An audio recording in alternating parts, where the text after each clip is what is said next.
Hello বন্ধুরা, সবাই কেমন আছো? আশা করি ভালো আছো। আমি একটা শহরের মধ্যে হেঁটে যাচ্ছিলাম, কিন্তু নাম বলবো না শহরের। তো হাঁটতে হাঁটতে দেখলাম রাস্তার ধারে জাম। তো জাম ভাবলাম অনেকদিন পরে খাবো, তো খাওয়ার জন্য আমি দাম জিজ্ঞেস করলাম। দাম শুনে ভাই আমার তো বিচি উড়ে গেল। জামের বিচি আছে কি না আছে জানি না, বাট আমার বিচি উড়ে গেছিলো ক্ষণিকের জন্য।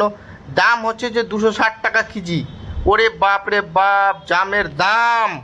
তো কাউকে বললাম আমাকে 125 গ্রাম দাও। তো 125 গ্রাম নাপছিল, একদম সোনা নাপা করে নাপতে নাপতে নাপতে দেখতে পাচ্ছ কাকু নাপছে একদম খালি গায়ে স্টিল বডি নিয়ে। নাপতে নাপতে আমাকে নেপে দিয়ে দিল আমার হাতে, বাট বললো যে চলো নাও, দু একটা বেশি করে নিয়ে নাও। ঠিক আছে, তো আমি দিল আমাকে। বাট এই যে দেখো আমার হাতে এই কটা জাম, এই যে দেখতে পাচ্ছ জামগুলো। এই জামগুলোর দাম হলো মানে কি বলবো, এই মাত্র কয়েকটা জামের দাম হচ্ছে 30 টাকা। তো আমি প্রথমবার এত এক্সপেন্সিভ জাম খেলাম। এই ঘরে পৌঁছে গেলাম, ঘরে পৌঁছে আমি ধুলাম। হ্যাঁ, এই যে ভালো করে একদম চকচক করে ধুয়ে নিয়ে আমি এখন ভাবলাম যে এই জামগুলোকে কী করা যায়। হ্যাঁ, কাউন্টিং করা যায়। দেখলাম কাউন্টিং করে প্রায় 30টা জাম আছে, 31টা জাম। হ্যাঁ, তো 1 টাকা পার পিস হিসাবেই পড়লো জামগুলো।